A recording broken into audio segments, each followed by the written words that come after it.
Well, g'day guys, we're here at Makahu Hut with the Gotman this trip, and we're heading over to Kaweka Flats for the night, stay in the old bivvy. There's a bloody thunderstorm warning for the central high country, so hence it's got a bit dark. Hopefully it might hold off if we're lucky. So this old classic Makahu hut, I've talked about it before. They built this one in 1953, I think, and this was airdropped in the day because the road we've just driven in didn't exist then. Boys used to hoof it. So, right, we'll get on the track, get over to Kaweka Flats Biv and get it set up, see if we can get out for an evening hunt.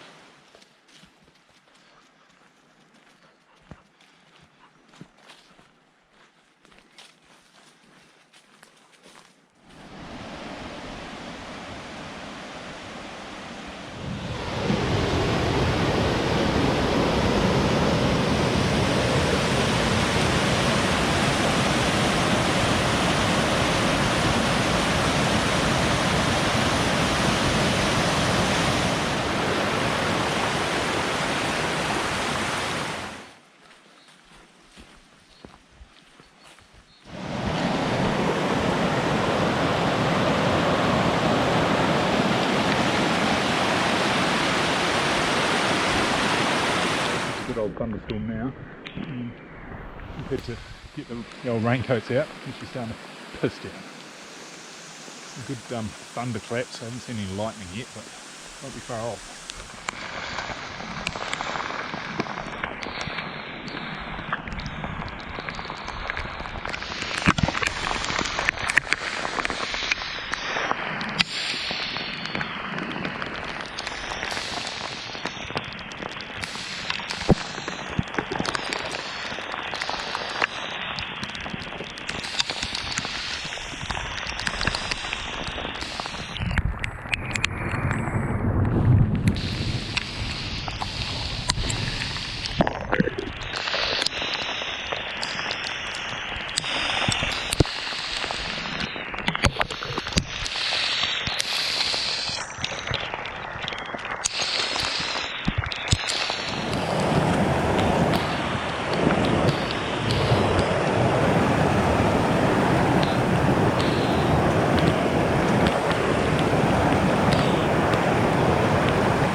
Good bloody average. That sun better come out tomorrow, make all this worthwhile.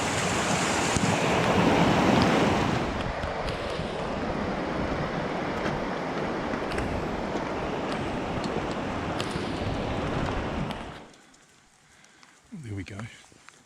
2 minutes off the bivvy. It's almost stopped raining. If it stops tonight, it'd be amazing.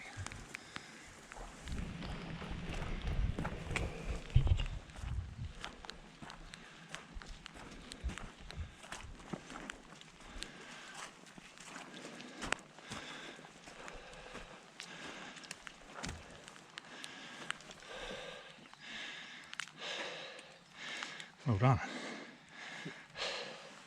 Oh, first time here for a while.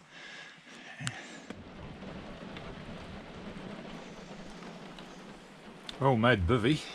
It's still a bit wet out there. Gotman and his dog have taken their rifle and gone for a walk through to the Iron Warry just to have a look. We both haven't been there for a long time, so he's going to see if it's a better option to sleep in tonight or whether we'll stay here. What do you reckon, Blakey?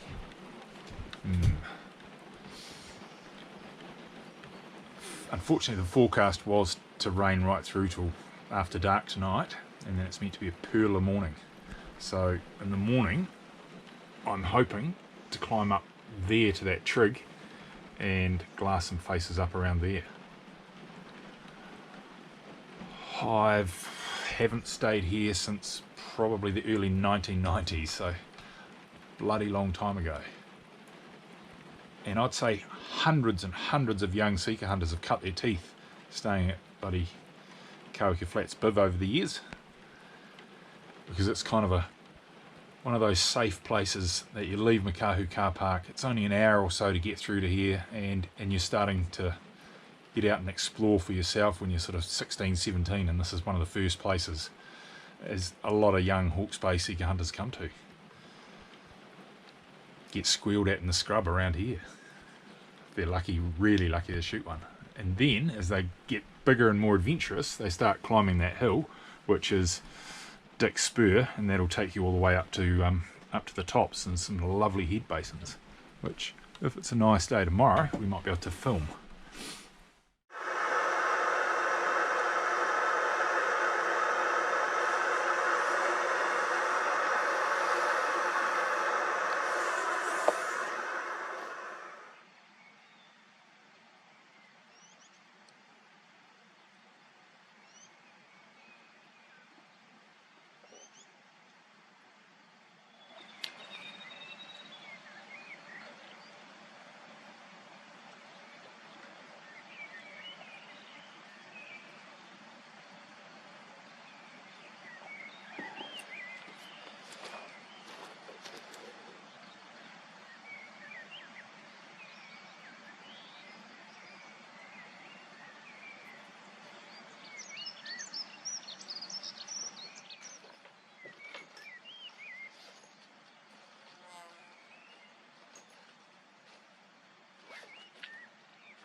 Bugger, I was hoping they might have fed back out onto those faces, but it's just about getting marginal for a shot now, so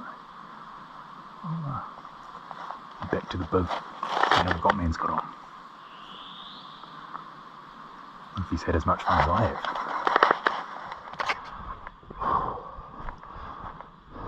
What do you think there? Suss out the track for the morning. I've got it. The track? Yeah, to go up there. Okay. Is it reasonable? Yeah, no, it's good. Okay. It's like I remember it, overgrown and wet. Yeah. I thought you must have seen one taking you back with you, know? Did you see anything? No. What's the hut like? We're better here, but it's real worth visiting at some stage. Has it got bunks? 2 bunks, but no mattresses. Okay. And dirt floor. Pretty basic. It's shorter from the store. You seen two? Yeah. I saw them while I was having a coffee here. And the shots fired? No. I'll tell you about it. Get this pack off.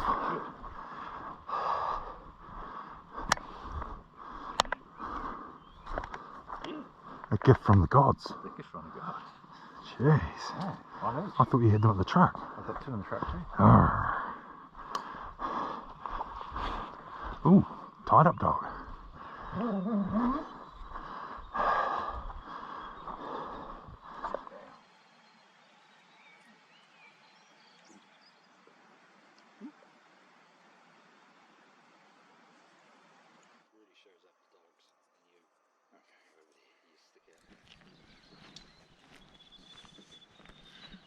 Well, morning guys. Probably a quarter of an hour later than I'd like to be, but cracker of a morning. In fact, it's perfect. So, sticking to the plan, climbing that big hill up there, and we'll see if some Sika want to be out in the sun this morning. I'll be bloody surprised if they don't. Right. Gotman's almost ready.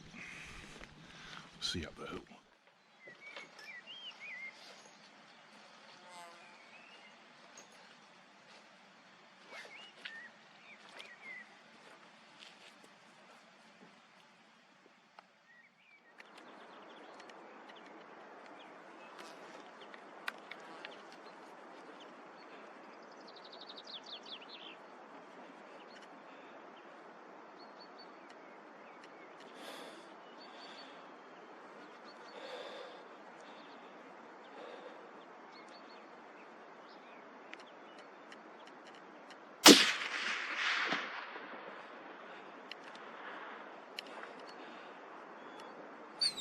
Well guys, a bit of Dicks Spur action this morning. It's a bloody big grunt up here. We've kind of forgotten how tough it is. But we've seen a couple of animals, which is really cool. I think 4 in total this morning. Put lead in the ear, obviously. I'm really confident I've whacked that hind, so now I've got to do a big circuit down a spur over there. Take the Black Panther and see if she can find it. Confident she will. And then it'll be lose some more sweat coming back up the hill, so better get on with it.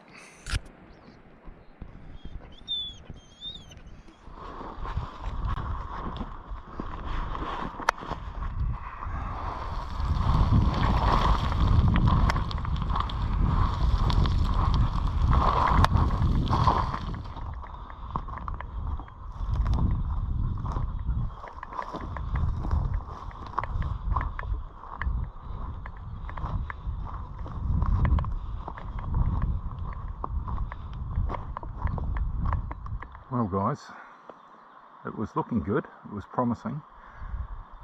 We got to where I believe I shot the deer. It sort of went down a chute, but then it went up a nasty one. And I was like, that's not good. Came over the other side, down into this stuff, and Annie got down the bottom and was giving the bail call. I went back up to get cell phone coverage to tell the Gotman that I was going down and out of coverage, and that hopefully I'd get the deer and carry on down that creek down to there. Now the dog's gone and she hasn't come back and I can't hear any barking, so just going to sit tight and see what happens. I believe I've possibly hit this deer low in the front leg, and that it's maybe down in this horrible creek here somewhere. If she's found it, it's dead, and that's why she's not barking, and she's bloody stonkered, and that's probably why she's not coming back. She's having a rest. That's all just a theory, so we'll see what happens.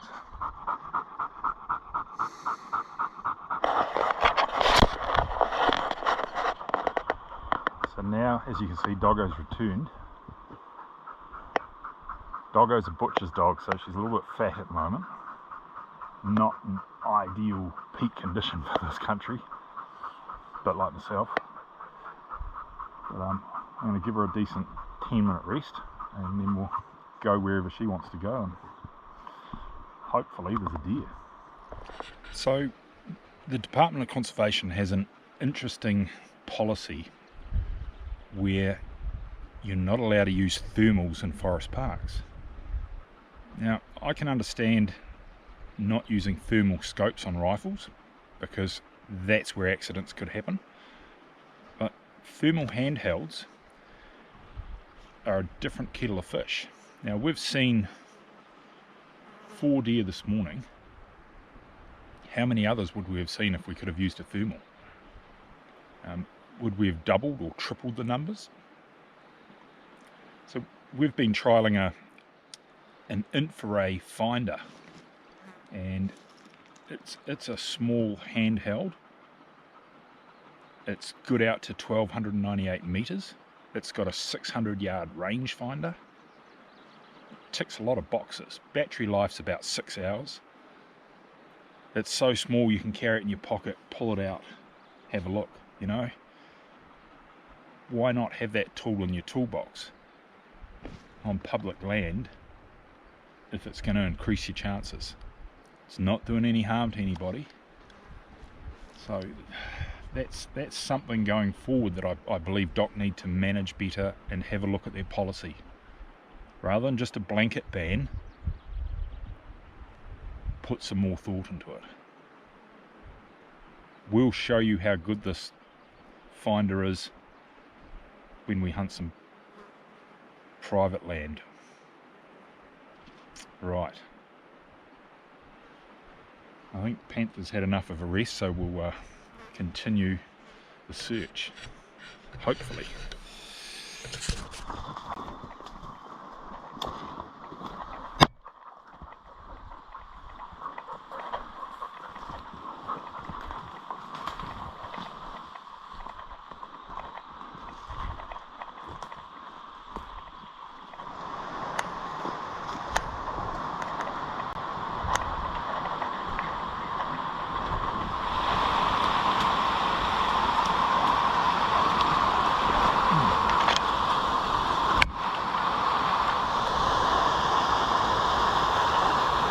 Just bailed again down here. I can't bloody find it. I saw it coming down through the scrub, and then we got into this tight shit. Now we're into this little gorgy creek. I'm thinking, far out. Can't have gone across here if it's on 3 legs. What are we doing, dog? Hey? Right.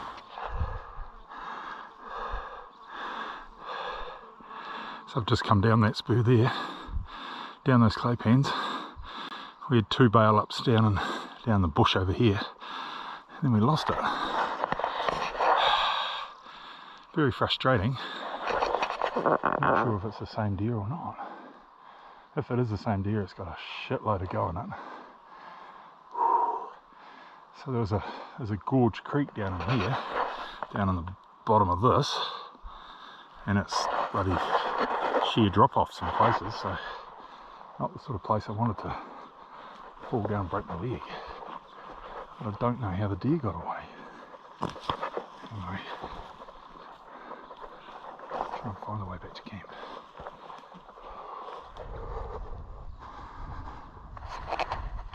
Oh, what a morning. I think Gotman's headed towards the main creek where he thought I'd pop out. So we've crossed paths but missed each other. He should only be 10 minutes away, I reckon. Oh, need a brew.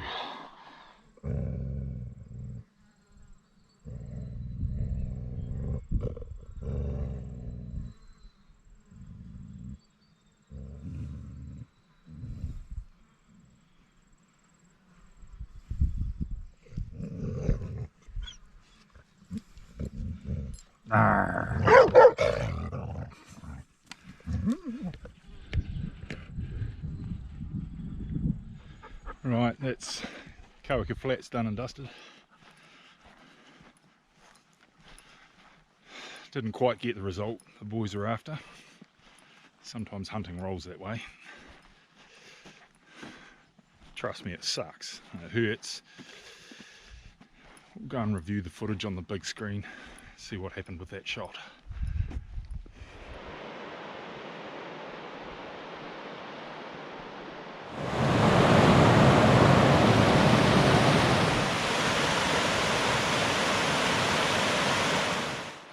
So guys, recently we've acquired a couple of expedition rafts. So with a bit of luck and weather permitting, we're going to get out and do some adventures on those this summer.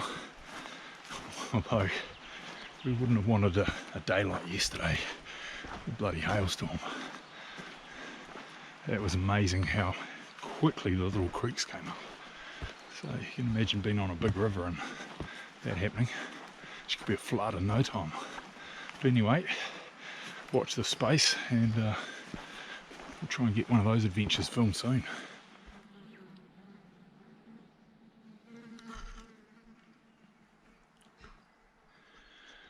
Well, there you go guys. There's an example of the awesome volunteer work that the local group put into all these traps through the park. And there's a lovely big fat rat in that one. So good. Without these volunteers doing this, this place would be probably overrun with bloody stoats and ferrets and rats. So the guys that do this work put in probably weeks every year checking these traps and resetting them. It's freaking cool. So well done team. There's another rodent gone, which will give the birds in here another chance. I suppose while we're on that, Blackie and Gotman's dog have both been through a Kiwi avian course. So they're trained, they're allowed in the park, they're permitted. If you're wanting to go into a place like this and you want to bring your family dog, you can't do it, okay? Because they're releasing Kiwis in here, and the last thing they want is a lost dog that will then feed on birds to survive. So either go and get it put through the course or just leave it at home and we'll have a better forest. Awesome stuff.